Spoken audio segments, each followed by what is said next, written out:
The movie begins with Thunderbolt Ross, the same character who previously became the U.S. Army General Thaddeus Thunderbolt Ross in the MCU. His last appearance was in Avengers: Infinity War, and now he's back in this film, though the character is being played by a different actor. At the start, we learn that Thunderbolt Ross is now the President of the United States, meaning he now rules the entire country. After a 5-month time jump, we're introduced to Sam Wilson, the new Captain America. Sam is heading to Mexico with several soldiers aboard a U.S. military aircraft, along with his sidekick, Torres. They're on a special mission to take down a dangerous terrorist group called the Serpent Society, who have stolen an important item from Japan and are hiding it in a container with a boss named Seth. Because the U.S. and Japan are allies, the U.S. has decided to recover the item, which is why Sam and the military officers are in Mexico. As they enter the terrorist base, an intense fight breaks out. During the battle, Sam improves his skills with his Captain America shield. We also see his vibranium wings and Torres' new Falcon suit. Together, Sam and Torres defeat the terrorists. It's revealed that Sam's vibranium wings were gifted to him by the people of Wakanda, as he had previously fought for Wakanda. After defeating all the terrorists, Sam Wilson finally confronts the leader of the Serpent Society, Seth Bolkar. It's revealed that Seth also has a special Japanese container, which Sam takes, but Seth manages to escape. Sam and his team then return to the U.S. with the container. Back in the U.S., Sam and Torres celebrate their success, especially because Torres had been a huge help in Mexico. In their joy, Sam introduces Torres to his old friend Bradley. Sam reveals that Bradley was once a super soldier and even served as Captain America for a time. Torres is stunned by this revelation. Sam then shares Bradley's story. When Steve Rogers defeated the Red Skull and was lost in the snow, the U.S. government made Bradley the new Captain America. Like Steve, Bradley was strong and courageous, which is why he was chosen. However, after a while, Bradley was imprisoned for 30 years. He was only released after serving his time. Torres is even more shocked and asks why the U.S. did this to him. Bradley explains that he completed many dangerous missions, saving countless lives, and his popularity began to rise. But the U.S. government didn't want a black man to become a prominent super soldier, so they framed him, locked him up, and used him for experiments. Bradley says he loves his country but despises its government. After hearing this, Torres, Sam, and Bradley continue to talk, and Torres and Bradley become friends. Just then, Sam gets a call. Upon answering, he learns that President Thunderbolt Ross has organized a meeting and party at the White House. Both the meeting and the party are happening at the White House, which serves as both the president's residence and office. Sam Wilson receives an invitation and quickly gets ready, taking Bradley and Torres with him to join the event. The three of them arrive together at the White House, where Sam meets President Thunderbolt Ross. Ross expresses his pleasure in seeing Sam and praises him for successfully completing his mission in Mexico, as well as retrieving the stolen item from the Serpent Society. The scene then shifts to the White House's meeting hall, where Sam, Bradley, Torres, and other guests are gathered, along with Thunderbolt Ross and world leaders. The meeting begins, and Ross informs everyone that a new island, Celatine Island, has formed in the Indian Ocean. This island, once disrupted by Team Celatine Emergence's Time Eternal, has now become a stable landmass. Research has revealed that the island is made of a new type of metal stronger than Wakanda's vibranium, called adamantium. As soon as the world learns about adamantium, every country begins vying for it, leading to increased global tensions. The U.S. proposes a plan for all countries to collaboratively divide adamantium among themselves to prevent any conflict. The main agenda of the meeting is to pass a proposal for the fair distribution of this new metal. Thunderbolt Ross also mentions that Japan had conducted significant research on Celatine Island's adamantium and successfully isolated its pure form, but the Serpent Society stole it. Sam Wilson, as Captain America, had gone to Mexico and brought back the container containing the adamantium from Japan. Ross thanks Sam for this effort. Suddenly, in the middle of the meeting, loud music begins playing, catching everyone off guard. In the chaos, Bradley stands up, grabs a nearby guard's gun, and opens fire on Thunderbolt Ross. Several other White House U.S. soldiers join in, pulling out their weapons and shooting as well. The meeting turns into a violent standoff. While Thunderbolt Ross is spared, Sam Wilson quickly tries to restrain Bradley. A struggle ensues between the two, but just as things escalate, a mysterious woman enters. She's a skilled hand-to-hand combatant and swiftly eliminates all the shooters, taking control of the situation. The mysterious girl is revealed to be Ruth, Thunderbolt Thunderbolt Ross's personal bodyguard. She is actually an Israeli agent who received training from Russia's Red Room program. Soon, Sam, Torres, and the rest of the guards manage to arrest the 5 shooters. Sam goes directly to Bradley and asks why he did it, but Bradley is confused, claiming he doesn't remember anything about the attack. He behaves as if he's a soldier who's forgotten the missions he's carried out, and he seems completely clueless about what happened. Bradley in jail and assures him, "I know you're not like this. You would never shoot at the President of the United States. I'll uncover the truth and get you out of here." Sam is convinced Bradley is innocent and that someone else is behind the attack. Determined to find the truth, Sam and Torres review CCTV footage and photos from the meeting. They notice some strange details. During the meeting, when Bradley was using his phone, a white light blinked on it, and the same light appeared on the phones of the 4 soldiers who fired with him. The most shocking revelation comes when Sam and Torres realize that as soon as the song started playing, everyone began firing. It becomes clear that someone had been controlling the attackers. After realizing that Bradley and the soldiers had been controlled, Sam and Torres decide they need to uncover who's behind it all. However, as Sam drives away in his car, the leader of the Serpent Society, Seth Volk, appears and blocks his path, launching an attack on Sam's vehicle. A fierce fight ensues between the two, but Sam overpowers Seth and captures him. Just as Sam thinks the situation is under control, he receives a mysterious phone call. A strange voice warns him, "You may have defeated him here, but you will never stop what's coming."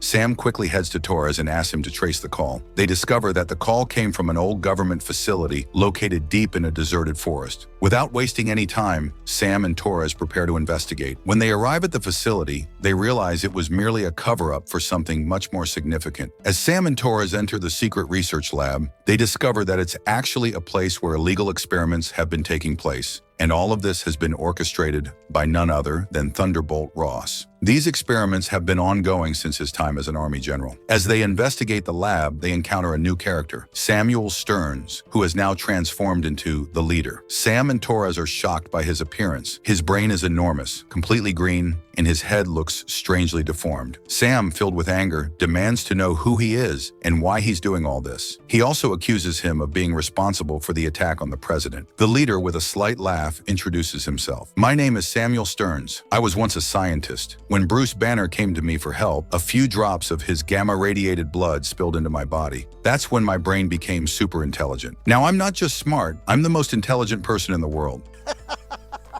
Are you comedy me? He continues, "When Thunderbolt Ross learned of me, he quickly captured me and began conducting experiments. I begged him to stop, but he said it was an order from the US government and he couldn't release me. However, he promised that when he became president, he would free me. But even after becoming president, he never did. Instead, he kept experimenting on me. One day in anger, I killed the scientist who was conducting the experiments. That's when I decided I needed to expose Thunderbolt Ross for what he truly is. I'll reveal the truth to the world, and that's how I'll take my revenge." To carry out his plan, the leader reveals that he hired Seth Volk to steal the adamantium container from Japan. He transferred money through a CIA agent, ensuring that when Japan found out, they would believe Thunderbolt Ross was behind the theft. Now Sam realizes that the leader is at the heart of everything that's been happening, and he knows he must capture him. However, as soon as Sam tries to apprehend the leader, he hypnotizes all the guards at the facility by playing a special song. Under his control, the guards attack Sam and Torres, allowing the leader to escape. Sam and Torres manage to fight off the guards and make their way out of the facility. Meanwhile, the leader's plan begins to unfold. Japan discovers that Seth Volk was paid by the US CIA to steal the adamantium, and the Prime Minister of Japan believes this was all a trick orchestrated by Thunderbolt Ross. In his anger, the Prime Minister decides to break Japan's alliance with the US. Japan's government then resolves to send its military directly to Celatine Island to seize all the adamantium before the US can get there. When US intelligence learns that the Japanese military is headed to Celatine Island, they immediately notify Thunderbolt Ross. Without wasting any time, Ross mobilizes his military and heads toward the Indian Ocean, determined to reach Celatine Island before Japan and claim all the adamantium for the US. Tensions escalate, with both powerful nations facing off. Sam and Torres, learning of the situation, quickly suit up and rush to Celatine Island to prevent a war. When Sam arrives, he spots Thunderbolt Ross's ship and rushes aboard, attempting to reason with him and urging him not to push things too far, as a mistake could trigger a full-blown war between the two countries. Meanwhile, the leader secretly moves to another location, where he hacks the communication system and impersonates the voices of two U.S. pilots currently near Salatin Island. He manipulates them into believing they've received orders to attack Japan. Under his control, the pilots take off in their aircraft and begin their assault on Japan's warship ship. Japan, thinking the USA has initiated an attack, quickly retaliates by sending out 2 of its own aircraft to engage. A fierce aerial battle erupts between the 4 aircraft of the USA and Japan, with both countries on the brink of war. However, Sam Wilson and Torres arrive just in time to intervene. They quickly disable the U.S. aircraft and safely extract the pilots. Sam then explains to Japan that the attack was a mistake made by the 2 pilots under the leader's control, and it was not a declaration of war. After hearing Sam's explanation, both the U.S. and Japanese forces de-escalate, and the potential war is averted. Sam returns to the U.S., but Torres, injured from the battle on Salatin Island, is taken to the hospital for treatment. While at the hospital, Sam is visited by none other than Bucky Barnes, the Winter Soldier. Bucky mentions that he saw Sam's fight on the news but leaves shortly afterward. After Bucky's departure, it's revealed that he has now become a politician in the USA, making a significant career change. Meanwhile, President Thunderbolt Ross holds a press conference to address the escalating tensions between Japan and the U.S. over the adamantium. The world had feared a war, so it was crucial for the U.S. to step in and clear up the misunderstanding. Sam Wilson attends the press conference, where he encounters the leader once more. The leader reveals that his entire plan was meticulously designed to provoke a conflict between the U.S. and Japan in order to expose Thunderbolt Ross's true nature to the world. The leader reveals that his ultimate goal was to expose Thunderbolt Ross for the cruel person he is, but thanks to Sam, his plan to create a war between Japan and the U.S. failed. Despite this, the leader declares that he will still reveal the truth about Ross to the world. As the press conference unfolds, shocking news comes to light. Thunderbolt Ross had actually died many years ago from a dangerous disease that doctors couldn't cure. In his desperation, the leader had crafted a special medicine for Ross, which Ross began taking every day. However, Ross was unaware that the leader was secretly mixing gamma radiation into the medicine. Over the years, this radiation accumulated in Ross's body, gradually changing him. During the press conference, the effects of the gamma radiation become apparent. Suddenly, Thunderbolt Ross transforms into the Red Hulk. He becomes uncontrollable, smashing everything in his path, and even the soldiers surrounding him are powerless to stop him. As the chaos unfolds, the soldiers realize the truth about Ross and immediately arrest the leader. With Red Hulk rampaging, a massive battle breaks out between him and Sam Wilson. It becomes clear that Red Hulk is incredibly powerful, far stronger than anyone anticipated. Sam struggles to hold his ground against the mighty Red Hulk, who continues to wreak havoc. In the heat of the battle, Red Hulk overpowers Sam Wilson. He buries Captain America's shield deep in the ground and breaks Sam's vibranium wings, leaving Sam unarmed and at a severe disadvantage. But Sam, ever resourceful, uses his quick thinking to play a trick. He mentions Thunderbolt Ross's daughter, Betty Ross, and calls her name, reminding Ross that he is a father and not someone who harms others. Sam's words hit Ross deeply, and he slowly begins to calm down. As he reflects on his daughter, the rage begins to subside, and Thunderbolt Ross reverts to his human form. Seeing this, the soldiers seize the opportunity to arrest Ross and imprison him in the same facility where superheroes like Wanda Maximoff and Ant-Man were kept during the events of Captain America: Civil War.